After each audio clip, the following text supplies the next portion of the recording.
When I was 15, I used to think my family was just a little dramatic. Not broken, just loud, proud, and a bit emotionally clumsy. But by the time I turned 23, I understood that some families don't accidentally hurt you. They aim.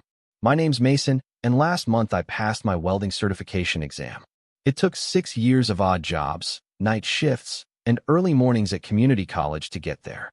6 years of sweating through steel fumes and holding flashcards while my hands were too tired to grip a coffee mug. And the night before my exam, the single most important day of my life, my mom cornered me in the kitchen and said, "Your brother needs help moving his couch." I wish that was a joke.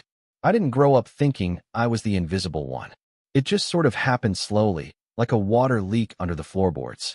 My older brother, Chase, was always the golden child.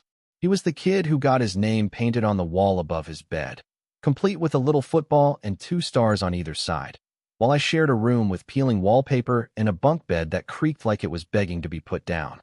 Chase was 3 years older than me, and somehow always 3 steps ahead. When he barely graduated high school, my parents threw him a backyard barbecue. When I made the dean's list my first semester, Mom glanced at the email and said, "That's nice, honey. Can you take the trash out?" Chase didn't really do school. He floated between jobs like a leaf in the wind. Gym receptionist, then real estate intern, then something involving cryptocurrency that never quite made sense, and ended with him accidentally maxing out Dad's second credit card. Meanwhile, I picked up weekend shifts at the scrapyard and studied on breaks, because welding didn't come easy to me, and neither did sleep. I'm not the genius type. I'm the grinded-out type, the one who gets up at 5 and learns by repetition. But in my house, Chase could breathe wrong and get praised for his lung capacity. I could be bleeding from both hands and get asked why I was making a mess. It wasn't all bad, I guess. My grandma, Dad's mom, was the only one who seemed to see me. She used to call me Maze the Maker because I was always building things, even with scraps. But she passed away when I was 17, and whatever small buffer I had from the family hierarchy went with her. After that, I was just the spare son, the helper, the errand runner, the one who always had time because apparently having goals wasn't real unless you wore a suit or posted about it on Instagram. And Chase? He moved into an overpriced apartment last year with his girlfriend, now ex, and when that imploded, because of course it did, he decided to downgrade to something more modest. That modest place was a duplex 25 minutes across town with a second-floor walk-up and a couch that, apparently, weighed as much as his ego. He waited until the night before my exam to mention it. I was in the living room, cross-legged on the carpet with my notes spread out like a shrine to pipe angles and safety codes. He walked in like he still lived there. Technically, he'd moved out, but the house still had his scent, expensive cologne and entitlement.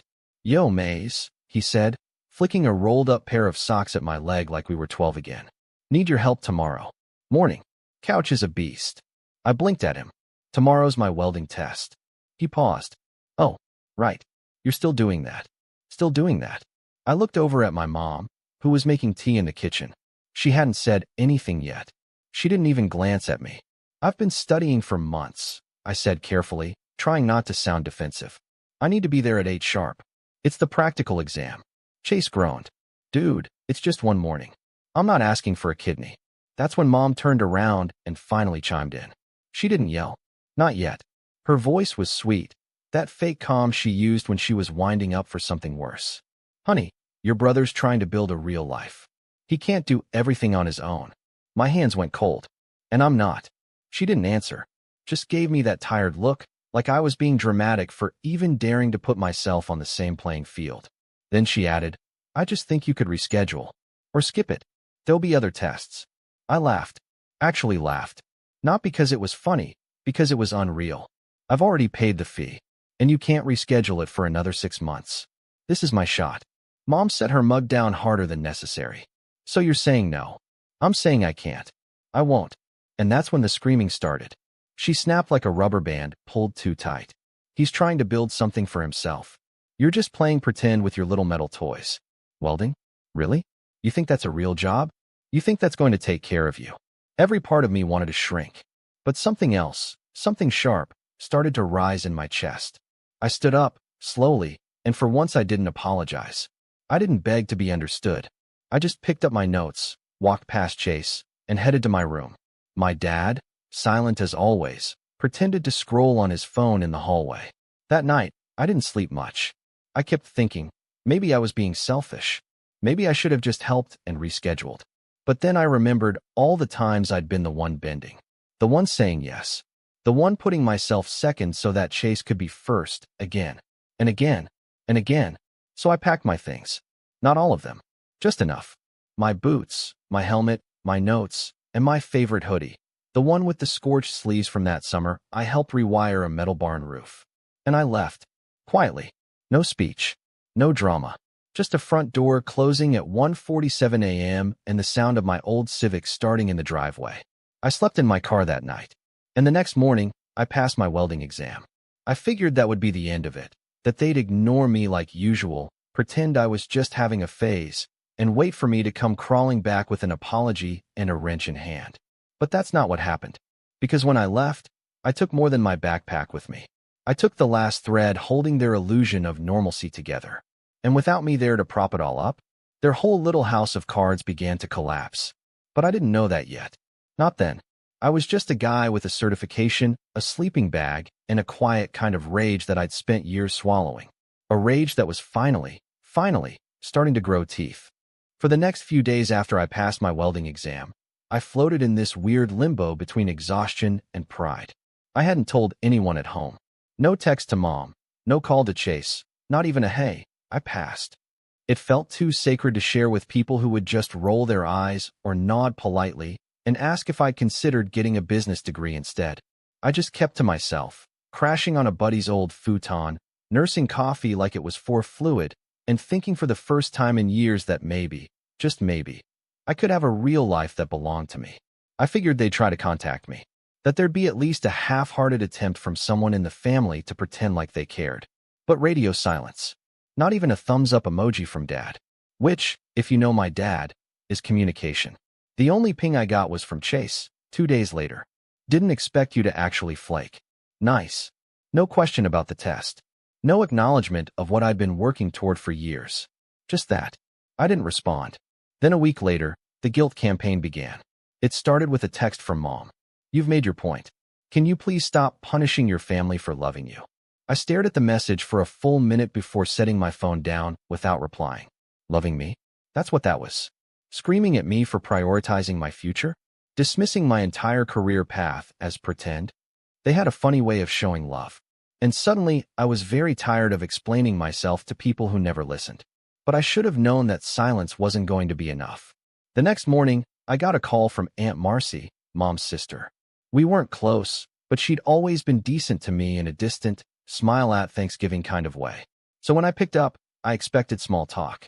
Instead, she sighed heavily and said, Mason, I just got off the phone with your mom. What is going on? I blinked, sitting up straighter. What do you mean, what's going on? She's in tears. Says you've gone completely off the rails. She said you cursed her out and stormed out in the middle of the night. Mason, you know she's been through a lot lately. You can't just abandon your family. I was so stunned I actually laughed. What? That's what she said, Marcy replied. That you're having a rebellious episode. That you're staying with strangers and refusing to come home. Strangers? I was staying with Caleb, my best friend since middle school. His couch had more family value than half the hugs I ever got growing up. She's lying, I said, my voice flat. I didn't curse at anyone. I just told them I couldn't skip my welding certification. And then she screamed that I wasn't building a real life. So I left, quietly. There was a long pause. Then Marcy cleared her throat. Well, that's not what she told the rest of us. And that was the moment it clicked. They weren't just trying to guilt me into coming back. They were trying to rewrite the story. To make me the unstable one. The ungrateful son who stormed out, instead of the one who finally stood up for himself. And in that version of the story, Chase got to stay the hero. The one who tried, who needed help. And I was the one who caused pain. I ended the call pretty quickly after that. I wasn't rude, but I didn't sugarcoat things either. And Aunt Marcy? She didn't say much in return. I could tell she didn't want to get involved. 2 days later, Chase posted a picture on Facebook. Big thanks to all the real ones who showed up and helped me move. Appreciate the love. In the photo, he's standing next to 2 of his gym buddies, smiling like he just landed a movie deal. And in the comments? Mom wrote, "So proud of you, sweetie. Starting your new life with integrity and grace." Grace. Integrity. That was it. That was the moment I felt it, the snapping point. Not anger. Not even sadness. Just this deep, bone-level clarity. They weren't ever going to understand. And worse, they didn't want to. They liked the story where I was the bitter failure too stubborn to see how good I had it. It was cleaner that way. Easier to digest. But I wasn't going to play along. That week, I started making moves. Caleb hooked me up with a guy he knew at a fabrication shop across town. It wasn't fancy, but the pay was decent and they needed welders who actually knew what they were doing. I showed up with my certification in hand and a fire in my gut. The foreman shook my hand, looked at my sleeve burns, and said, "You'll fit right in." It wasn't glamorous. I burned through gloves faster than I could replace them. My boots smelled like molten metal by day 3, and my lunch breaks were 10 minutes of silence in a gravel parking lot. But for the first time in years, I wasn't pretending. I was building something, earning my way, and still nothing from home. No congrats. No how's the job. Just silence, except the occasional text from Mom that read like passive-aggressive greeting cards. Family isn't supposed to be this hard. You used to have such a kind heart. Don't let strangers turn you against your blood. Blood. They loved that word when it suited them. Then came the phone call I didn't expect. I was 3 weeks into the new job when Dad called me. Actual call, not a text, and said, "We need to talk." In person.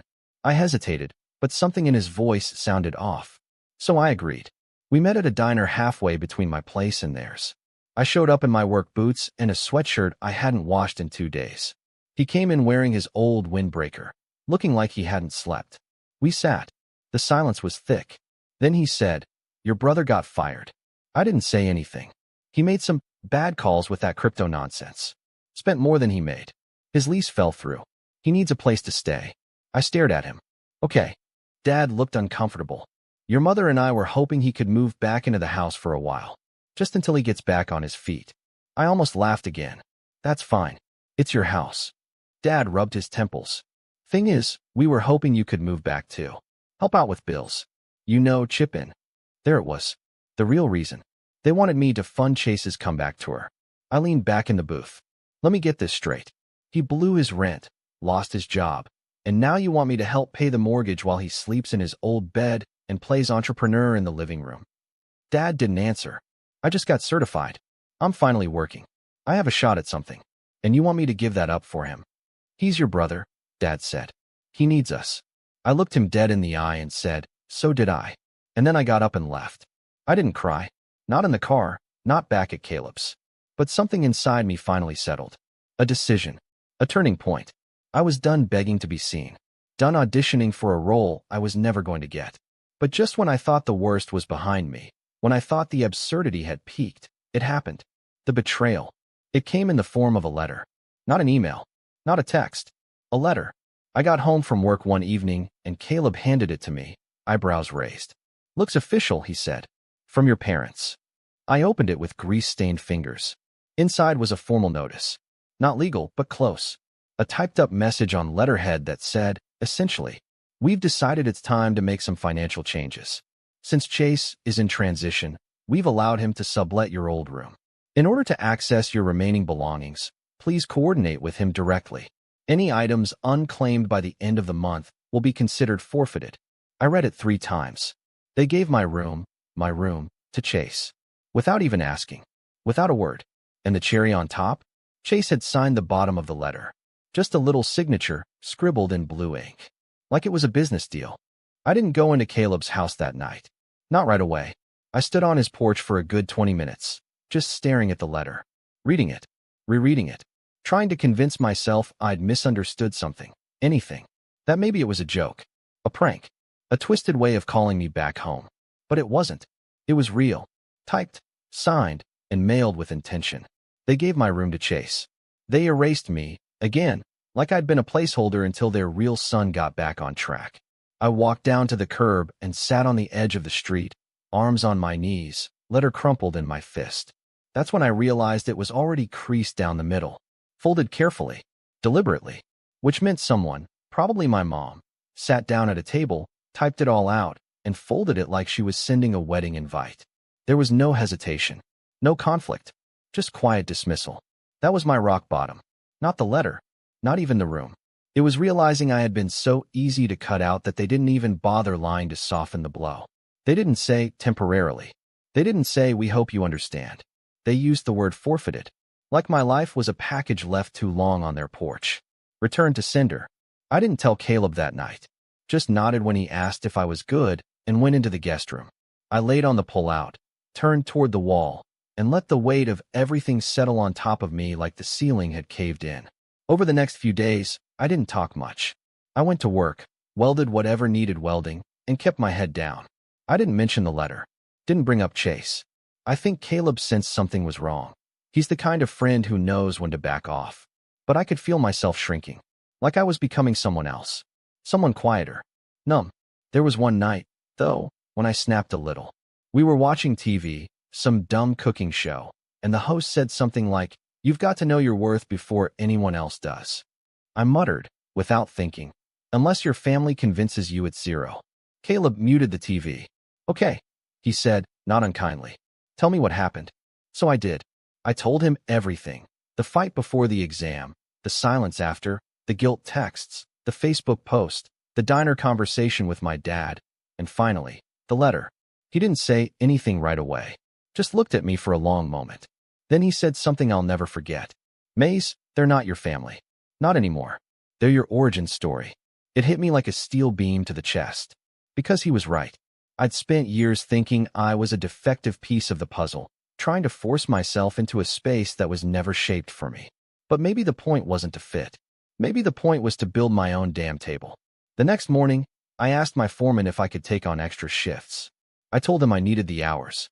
He looked at me, grinned, and said, "You're not going to sleep for a month, kid. You sure?" I nodded. "Yeah, I'm sure." That month, I worked harder than I ever had. Early mornings, late nights, weekends. I took every scrap shift no one wanted.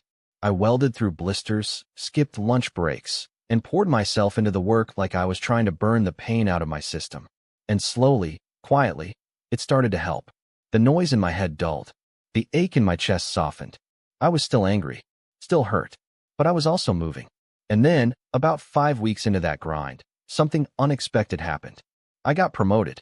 Not officially, no title, no raise yet, but the foreman started pairing me with the newer guys, having me check their joints, show them how to correct their arcs, give feedback without barking orders.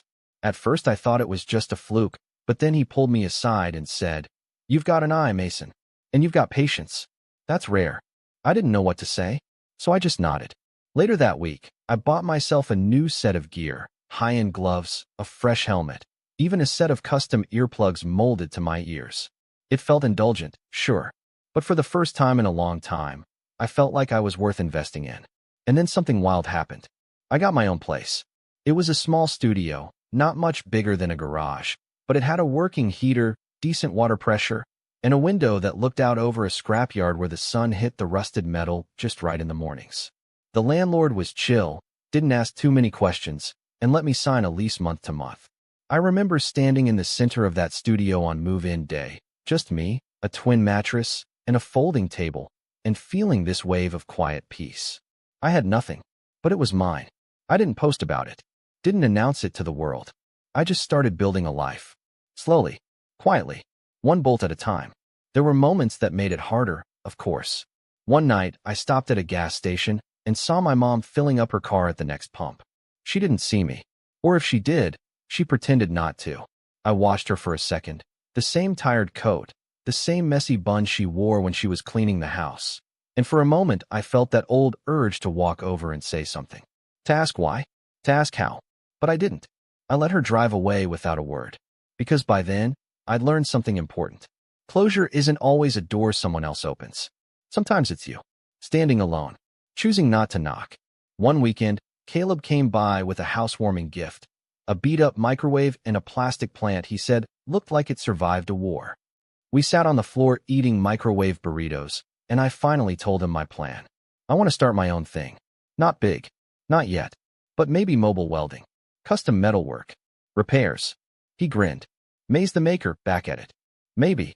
I spent the next few weeks researching, learning about small business permits, mobile rigs, equipment costs.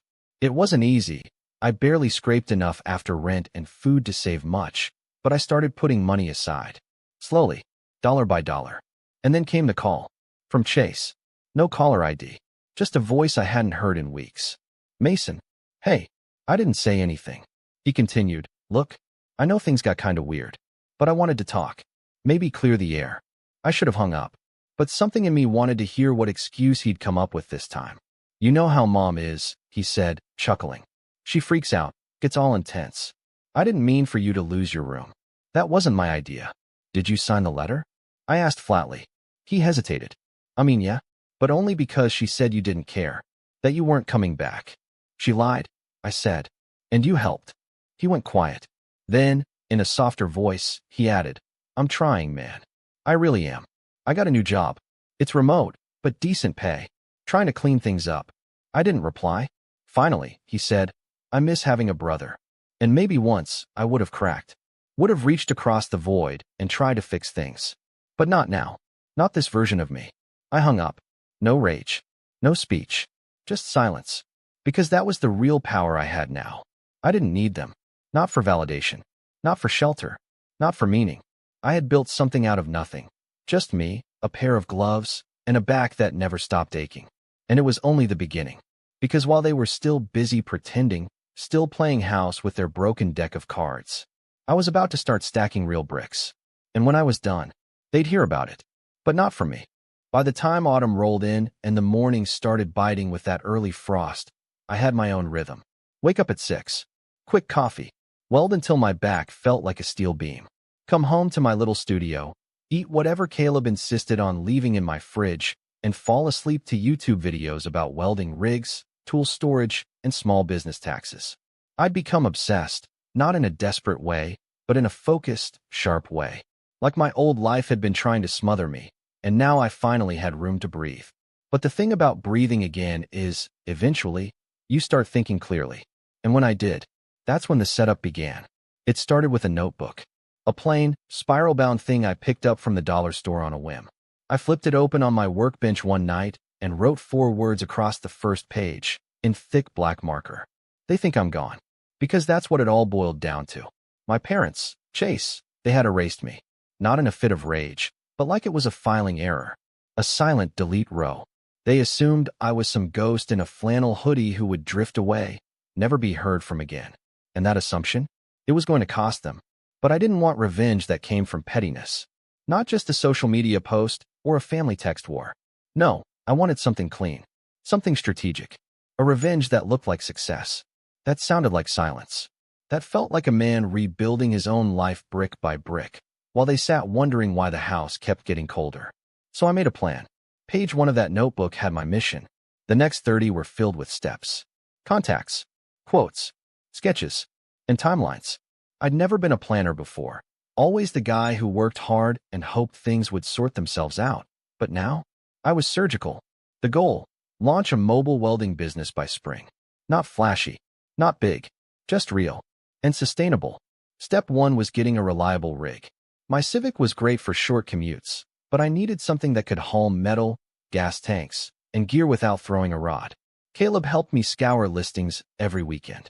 We even visited this mechanic an hour out of town who was selling an old Ford F-250, beat up, rusted at the base, but solid engine and a reinforced bed.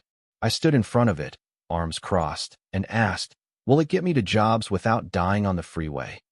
The mechanic, a guy named Roland with a cigarette behind each ear, nodded and said, kid, this truck's uglier than my first divorce, but it'll outlive us both.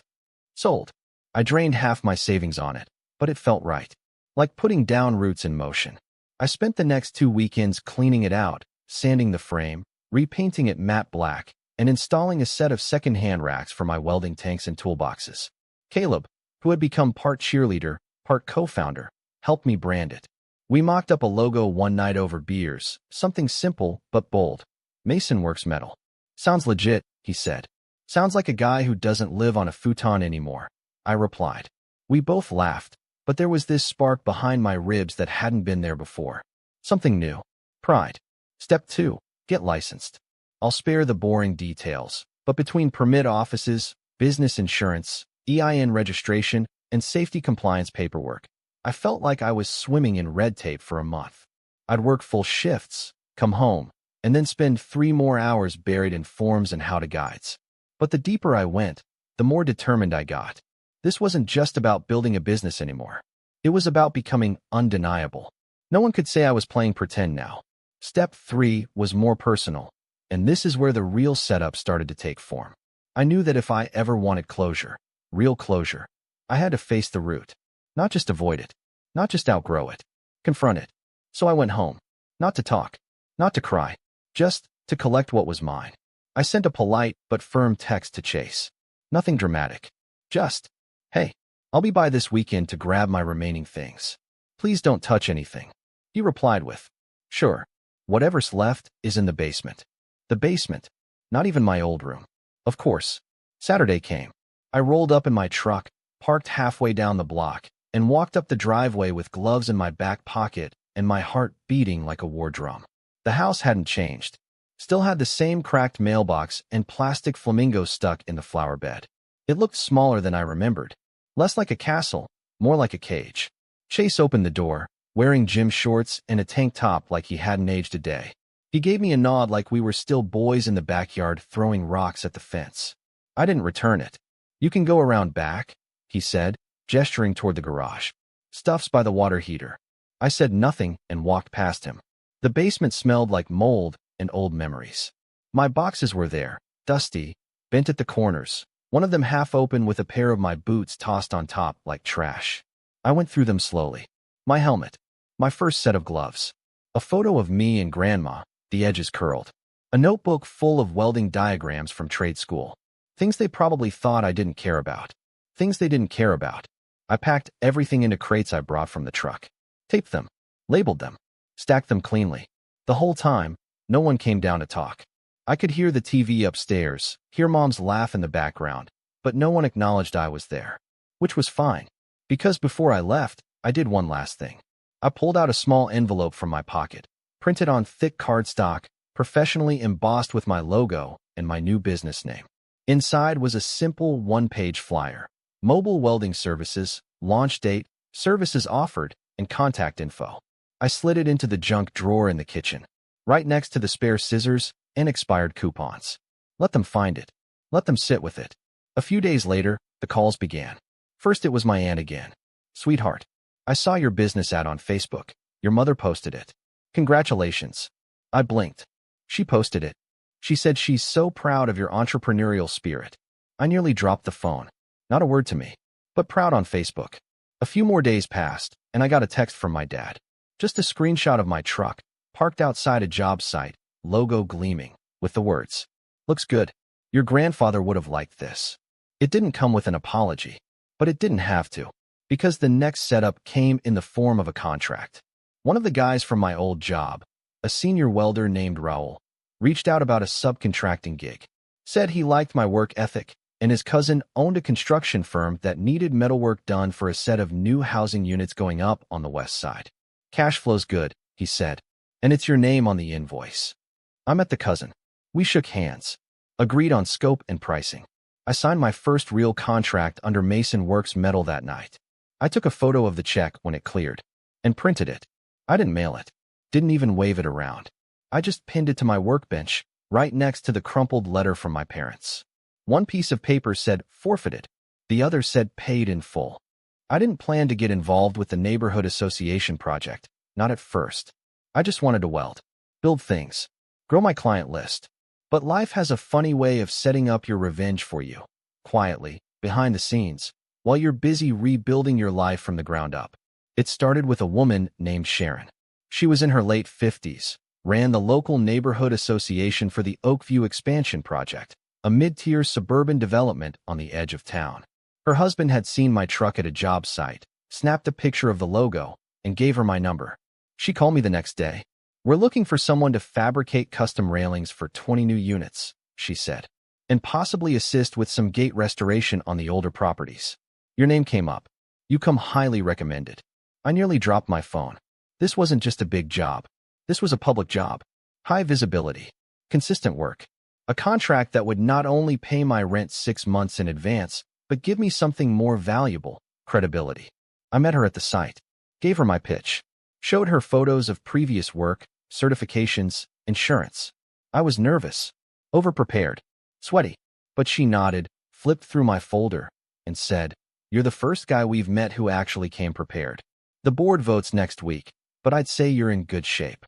I got the contract 2 days later. And then, the universe did its thing. 3 weeks into the project, I pulled into the neighborhood early to get a head start. I'd just finished unloading steel rods when a familiar voice floated across the cul-de-sac. "Wait, Mason." I turned slowly. There she was. Mom. Hair perfectly curled. Starbucks cup in hand. Wearing that same smug smile she always wore when talking to people she needed to impress. She was walking a small white dog on a pink leash, one she used to swear she hated. And next to her, Chase, in joggers, wearing sunglasses despite it being overcast. I didn't flinch, just wiped my hands on a rag and nodded. "Hey." She blinked like she'd seen a ghost. What are you doing here?"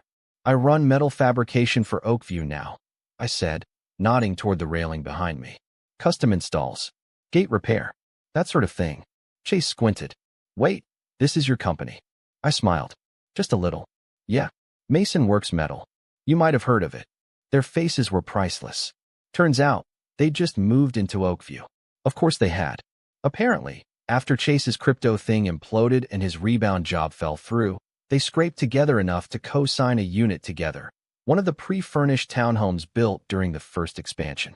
A last-ditch effort to start fresh, away from the city, away from the drama. Too bad the drama followed. "Wow," Mom said after a pause. "Good for you, sweetie." "Sweetie."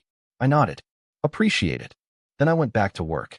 But something about that run-in, it stuck in my head. Not because I wanted to impress them. Not anymore. But because I saw something behind their eyes I hadn't seen in years. Uncertainty. They didn't know who I was anymore. And that was power. Over the next few weeks, the Oakview job became my second home. The residents loved me. I showed up early. Did the work clean. Didn't cut corners. Word spread. I started getting calls from people outside the association, asking about custom furniture, signage, even sculpture work. I was booked out for 2 months straight. Meanwhile, Chase and Mom were right there, living among the people I now worked for, watching as the kid they'd once mocked, the one who'd been called just a welder, slowly became a name people respected. Then came the HOA meeting. Sharon called me one afternoon and said, "Hey, the board wants to recognize you at the quarterly meeting. You've made a huge impact on the neighborhood. Can you stop by and say a few words?" I agreed. I wore my best shirt, clean jeans, brought a photo slideshow of before and after projects on my iPad. The meeting was held in the community clubhouse, same place where they held family barbecues and wine nights. About 40 people showed up, including Mom and Chase. They sat near the back. I didn't look at them once. Sharon introduced me. I spoke for 5 minutes. Simple stuff. How I got into welding, what I love about it, how grateful I was for the opportunity to work in a community that values craftsmanship. When I finished, they clapped. All of them, even Mom. Afterward, during mingling and refreshments, Sharon pulled me aside. "You know," she said, "a few of the older units here are still technically under the first HOA management company. They're a bit of a mess, late on repairs, behind on paperwork. It's slowing us down. But next quarter, we're voting on consolidating the board, bringing everything under one management, which means we'll be looking for a new maintenance and fabrication lead for the entire subdivision." I raised an eyebrow. "That's a lot of ground to cover." She smiled. "You'd be paid very well, and you'd have oversight over all property repairs, including who gets prioritized, who gets skipped, what gets deferred." I understood immediately. Chase and Mom's unit was part of the old block. I kept my face neutral. I'd be honored. The vote passed a month later. And just like that, I was the man they had to call for help. The first request came within a week. A service ticket from their address. Loose stair railing. Potential safety hazard. I marked it as received, then let it sit. For 3 weeks. They sent follow-ups. Polite at first, then urgent. "Please advise, we have elderly guests visiting. Stairs still unstable. This is a safety issue." Chase even called my work number. I didn't answer. When Sharon eventually asked about the delay, I told her the truth. "I'll get to it, but I've got a backlog." Priority goes to residents who've supported the work since day one. She just nodded. Makes sense. Eventually, I went. I took my time. Showed up late. Brought extra noise. Drilled slowly. Loudly. Left metal shavings in the walkway. Still did good work. But no small talk. No eye contact. Just work. Cold. Clean. Professional. When I finished, I handed Mom the invoice. Full price. No discount. She took it with shaking fingers. Before I turned to leave, I said, "By the way, your faucet's leaking upstairs." She blinked. "What?" "Second floor. I heard it while working. Might want to fix that." She started to speak, but I was already walking away. And that's when I knew. They got it. Not just the message. The entire picture. I hadn't yelled. I hadn't thrown a tantrum or written a Facebook post or called the family together for some big dramatic reckoning. I'd done something worse. I'd succeeded without them. I'd built something they couldn't touch, couldn't dismiss, couldn't take credit for. And now, they had to live in it. Every railing, every gate, every polished weld they passed on the way to their car.